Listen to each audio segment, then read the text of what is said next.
Entonces, con el tema de farmacocinética, teníamos las siglas que eran LADME, que era liberación, absorción, distribución, metabolismo y excreción o eliminación. Entonces, liberación era que el fármaco lo primero que tenía que hacer era liberarse de la forma farmacéutica justamente para que pueda llegar a actuar, porque si está ahí compendiado en el comprimido, como que no hacía nada. Entonces, para absorberse, habíamos visto que tenía de dos formas, dependiendo si era liposoluble o hidrosoluble. Entonces, si es liposoluble, directamente puede atravesar la membrana plasmática de las células intestinales, que obviamente para atravesar la membrana plasmática tiene que ser liposolubles, y entonces podían atravesar directamente y llegar a la sangre. Por otro lado, las sustancias hidrosolubles eso no lo pueden hacer, y entonces requieren de otros mecanismos. Por ejemplo, tenemos la tirosina, que es un aminoácido que para absorberse utiliza un transportador, que es una proteína, para que se pueda absorber. Entonces, la L-Dopa es un fármaco que se utiliza para el tratamiento del cáncer y al ser parecido a la tirosina puede utilizar el mismo transportador para absorberse. La glucoproteína P, ¿qué es? Es una proteína que está en la célula intestinal, que lo que hace es que cada vez que ingresa un fármaco para absorberse hacia la sangre, lo vuelve a sacar hacia afuera, para poder estar en la luz intestinal y que se elimine junto con las heces. Eso evita que cualquier sustancia tóxica pueda pasar hacia la sangre. ¿Hasta acá vamos bien? Sí, profe. Sí, profe. Bueno. Por otro lado teníamos la circulación porta-hepática, que también era un mecanismo para evitar que haya algún tipo de intoxicación de algo. Entonces teníamos el intestino con los vasos sanguíneos que pasaban cerca. Esos vasos sanguíneos, cuando se absorbían las sustancias a nivel intestinal, iban primero hacia el hígado, que era el principal órgano que se encargaba de metabolizar sustancias. Y de ahí lo que quedaba iba a sangre para ahora sí llegar a distribuirse, ir de nuevo hacia el corazón y distribuirse hacia todos los tejidos. Entonces, esto era muy importante porque era el primer paso hepático, que es la principal forma de eliminación de sustancias tóxicas del organismo. En este caso de los fármacos, pero puede ser cualquier cosa.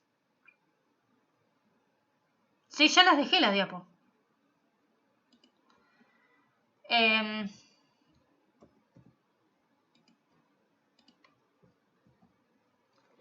Después, la curva de concentración plasmática en función del tiempo, se veía cómo se va cambiando la concentración plasmática de un fármaco a lo largo del tiempo. Entonces, se ve que al principio va aumentando la concentración plasmática hasta que llega a un máximo y después, que es cuando se va absorbiendo el fármaco en sangre, y después se va eliminando el fármaco. Entonces, al eliminarse el fármaco, va a empezar a disminuir la concentración plasmática. Teníamos una concentración mínima a partir de la cual empezaba a hacer efecto el fármaco. Y el comienzo del efecto se daba cuando la concentración máxima superaba esa concentración mínima. Después teníamos la concentración mínima tóxica, que es a partir de la cual empieza a verse efectos tóxicos. Y la ventana terapéutica era la diferencia entre ambas concentraciones, entre la concentración mínima efectiva y la concentración mínima tóxica. Se ve que la duración de la acción es dura el tiempo que dure la concentración del fármaco sobre la concentración mínima efectiva. El periodo de latencia es hasta que me empieza a hacer efecto, que es hasta que supera la concentración mínima efectiva. Y en cuanto a la ventana terapéutica, había fármacos con amplia ventana terapéutica y otros con estrecha ventana terapéutica que requieren un monitoreo de la dosis para ver si efectivamente está entre estas dos concentraciones. La vida media del fármaco era de lo que yo doy, cuánto tiempo tarda en reducirse a la concentración a la mitad, y la dosis letal 50 era la dosis en la cual mataba al 50% de la población. ¿Dudas con esto? No, profe. No, profe. Bueno. Esto era para que vieran que todos tienen más o menos el mismo tipo de curva, menos la intravenosa, que como ven no tiene la absorción, porque la absorción era a partir de que llega a circulación sistémica y la intravenosa directamente la estoy aplicando en circulación sistémica. La biodisponibilidad era cuánto de lo que yo tomo efectivamente me hace efecto, me llega a hacer efecto. Entonces, si tiene una biodisponibilidad del, no sé, 40%, es porque de lo que tomé solamente el 40% no se eliminó. Por ejemplo, con el efecto del primer paso. Y está representado por el área bajo la curva. Se ve que cuanto mayor es el área que está debajo de la curva, mayor es la biodisponibilidad. En este caso se ve que los jarabes, por ejemplo, tienen mayor biodisponibilidad que los comprimidos. Algo para que se distribuya, habíamos visto que podía estar el fármaco suelto o unido a proteínas, por ejemplo, la albúmina en sangre. El fármaco para hacer efecto tenía que estar suelto y habíamos visto que se une a las proteínas, se suelta, se vuelve a unir, se vuelve a soltar. ¿Dudas con esto de acá? No, profe. Bueno, para que llegue a actuar en los tejidos, habíamos visto que era porque el fármaco tenía afinidad por proteínas, así como tiene afinidad por proteínas del plasma, también tiene afinidad por proteínas de los distintos órganos. Entonces, como tenía afinidad por esas proteínas, se veía atraído por esas proteínas, digámoslo así. Entonces iban al tejido ese. Volumen de distribución era en dónde era más probable encontrar el fármaco. Entonces, si había un volumen de distribución chico, de 3 a 5 litros, era porque sobre todo el fármaco estaba en sangre, y si era un volumen grande, era porque se acumulaba el fármaco en los tejidos. Entonces, un volumen de distribución grande, por ejemplo, puede ser 700 litros, como la dioxina.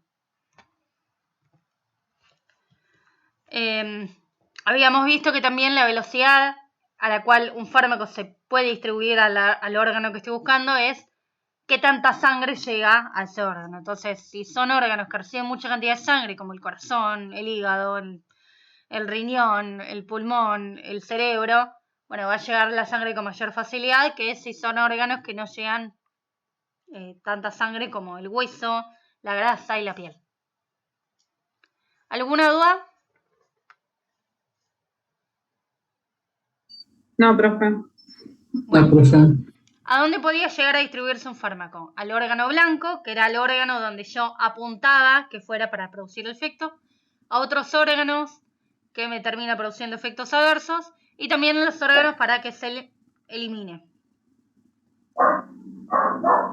De acá habíamos visto que un mismo efecto adverso podía ser tolerado en algunos casos, como por ejemplo, y en otros no. Por ejemplo, no sé, en vómitos con un antitumoral está aceptado, cambio vómitos para dolor de cabeza, no. ¿Dudas hasta acá? No, profe. Bueno, la barrera hematoencefálica.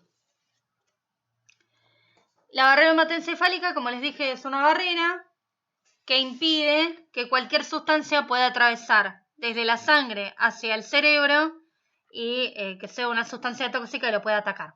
Entonces, estaba formada por las células epiteliales, que son las células del vaso sanguíneo, y también los pies de los astrocitos, que son células de la glía, que eran células del sistema nervioso encargados de dar sostén y nutrición al sistema nervioso. Habíamos visto que también las células endoteliales tienen proteínas, proteínas oclusivas que impiden el pasaje de sustancias.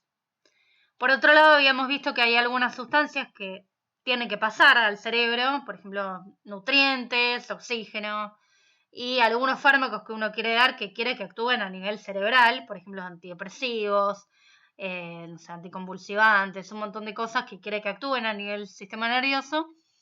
Y entonces, para que puedan atravesar la barrera hematoencefálica, esas sustancias tienen que ser liposolubles. ¿Quedó claro esto de la barrera hematoencefálica? Sí, profe. Sí, profe. Tenían que ser liposolubles porque tenían que atravesar varias capas de células que estaban formadas por membrana plasmática. En cuanto a la barrera hematoplacentaria, habíamos visto que había que tener mucho cuidado con qué fármacos toma una mujer embarazada, porque si bien las sangres no se mezclan, al bebé le tiene que llegar los nutrientes, lo que sea, depende de la madre que le llegue por sangre. Entonces tiene que haber una barrera que impide el pasaje de sangre, pero a su vez que permita el intercambio de sustancias, que la madre le dé los nutrientes, el oxígeno, y que el bebé todos los desechos los puede eliminar y se los pueda dar a la madre. Entonces hay que tener mucho cuidado porque lo que la madre consume estando embarazada lo puede llegar a tomar el bebé. Y requiere un control para sacar un medicamento a la venta, hay que tener mucho cuidado y eso.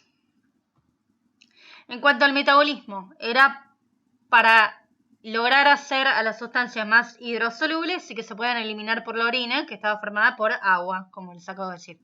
Entonces tenemos las reacciones de fase 1 y de fase 2.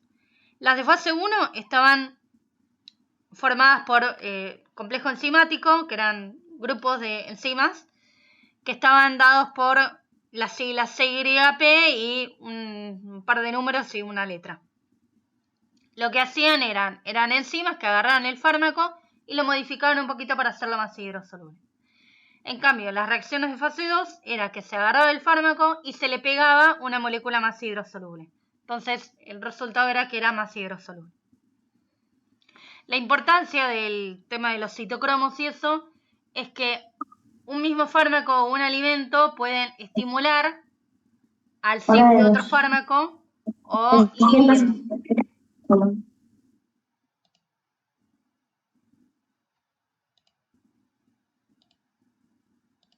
Pueden estimular al CYP.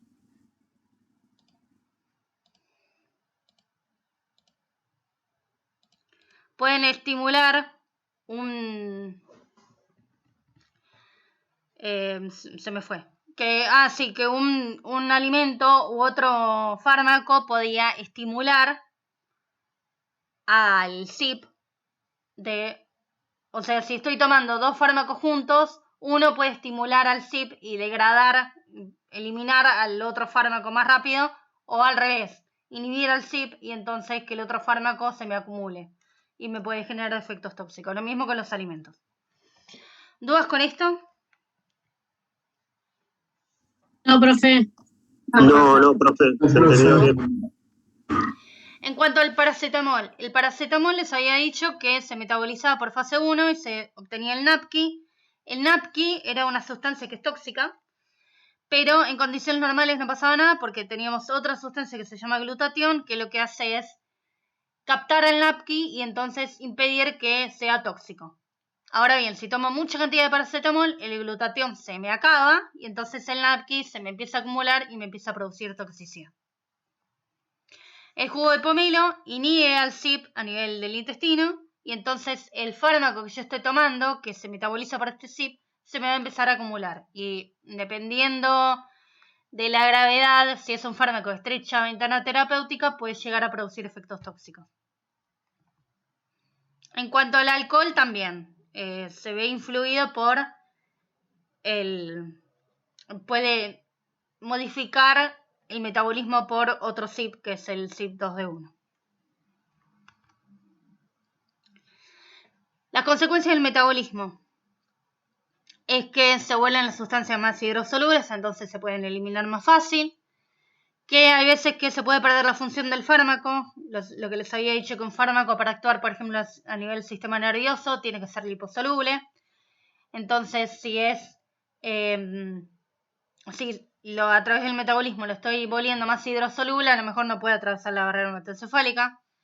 Y por otro lado tenemos los profármacos, que son sustancias que por sí solos no generan efecto y que a través del metabolismo se forman los fármacos en sí, que son los que tienen efecto. Y les había dado el ejemplo del cloranfenicol, que tiene un sabor amargo y se le pega un lípido y eso hace que no se siente el sabor porque no se puede disolver en saliva. Y también el ejemplo del antineoplásico, que se le pega una hormona y entonces el tumor capta la hormona junto con el antineoplásico y actúa específicamente ahí. En cuanto a la excreción, les había dicho que teníamos la renal, que era a través de la orina, y la biliar, que era a través de la bilis, que es una sustancia formada por el hígado, que se acumula en la vesícula biliar. Entonces, al consumir algún alimento, se libera la bilis junto con el fármaco metabolizado y se termina eliminando por las heces. Habías comentado algo sobre la bilis cuando nos fuimos, cuando hicimos un break.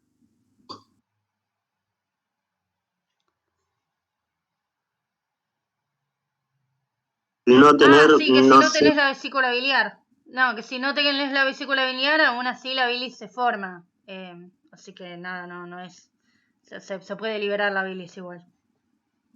Eso, Perfecto. no me acuerdo si era eso, me parece que sí. Sí, era eso. Bueno. ¿Dudas con esto?